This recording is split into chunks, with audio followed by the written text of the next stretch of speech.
Shalom saudara-saudara yang beriman kepada Tuhan Yesus Kristus. Kiranya Allah Bapa memberkati kita dengan damai sejahteranya yang melimpah di dalam hati dan hidup kita.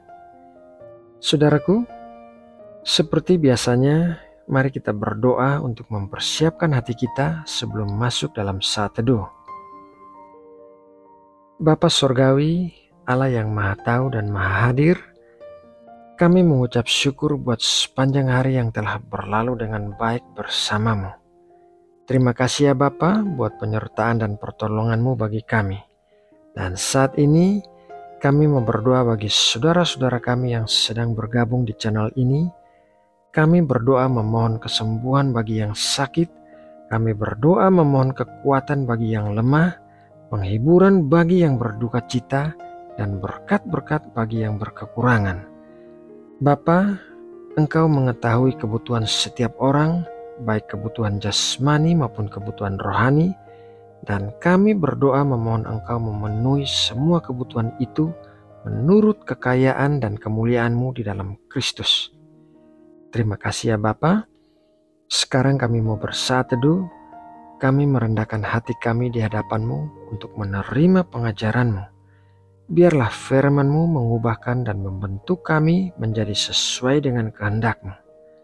Ya Bapa, berikanlah kami hati yang bisa mengerti saat kami mendengarkan firman-Mu.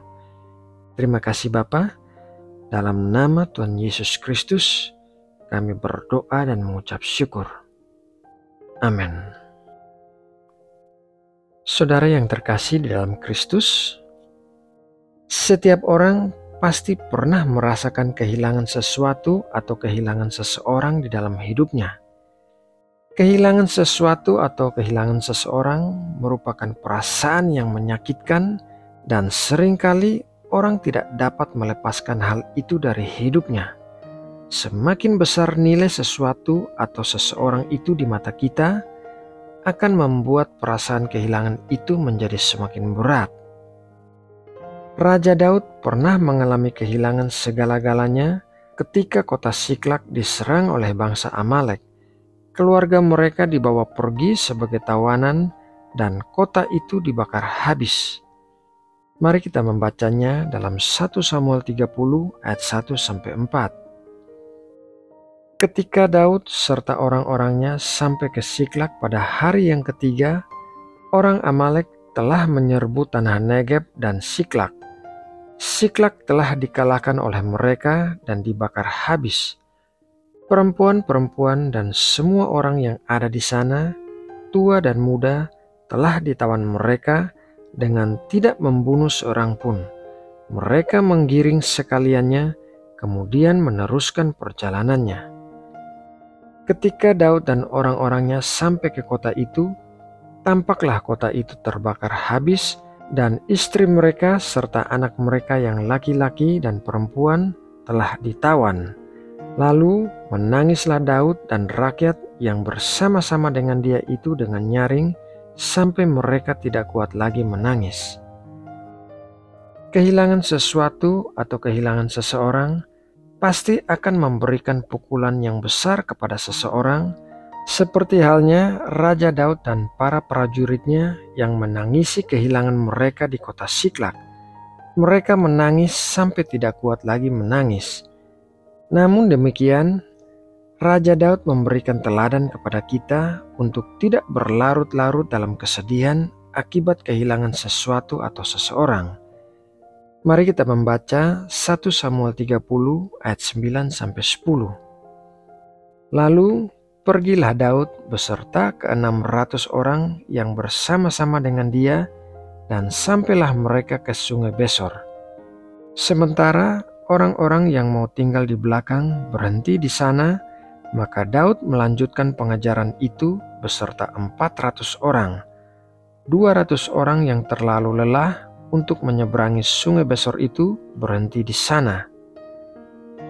Raja Daud tidak berlarut-larut dalam kesedihannya, melainkan melakukan tindakan pengejaran terhadap bangsa Amalek yang sudah menawan keluarga mereka, sampai akhirnya ia berhasil mengalahkan bangsa Amalek dan membebaskan keluarga mereka. Saudara yang terkasih dalam Tuhan Yesus, memang merupakan kenyataan bahwa kehilangan sesuatu atau kehilangan seseorang merupakan hal yang menyakitkan dan bisa melumpuhkan seseorang. Namun, jika terus meratapi kehilangan itu dan tidak mau bergerak maju dalam kehidupannya, seseorang akan terus terikat dengan masa lalunya dan bersikap seperti orang mati. Masa lalu harus diperlakukan seperti masa lalu. Sesuatu atau seseorang yang telah hilang tidak akan dapat dikembalikan lagi. Jadi kita harus bergerak meninggalkan masa lalu dan hidup bagi masa depan. Tuhan Yesus berkata dalam Matius 22 ayat 31-32, "Tetapi tentang kebangkitan orang-orang mati, tidakkah kamu baca apa yang difirmankan Allah ketika ia bersabda, 'Akulah Allah Abraham, Allah Ishak dan Allah Yakub'? Ia bukanlah Allah orang mati, melainkan Allah orang hidup." Allah bukanlah Allah orang mati, melainkan Allah orang hidup, karena fokusnya bukanlah pada masa lalu kita, melainkan pada masa depan kita. Kalau kita terlalu berfokus pada masa lalu kita, yaitu sesuatu atau seseorang yang telah hilang, maka kita akan terikat pada hal itu dan menjadi seperti orang mati yang tidak dapat hidup pagi hari esok. Allah ingin kita melanjutkan kehidupan kita, karena Ia memiliki masa depan yang penuh pengharapan bagi kita. Nah, saudara yang terkasih dalam Tuhan Yesus Kristus, demikianlah renungan firman Tuhan malam ini. Semoga memberkati dan menguatkan kita semua. Mari kita berdoa untuk menutup renungan ini. Bapa kami yang ada di sorga, kami bersyukur atas berkat firman-Mu yang baru saja kami terima. Firman-Mu adalah pelita dan terang bagi jalan kami, dan setiap hari kami membutuhkan firman-Mu sebagai makanan rohani kami. Terima kasih karena Engkau telah menambahkan hikmat dan pengertian bagi kami, sehingga kami bisa lebih mengenal jalan-jalan-Mu.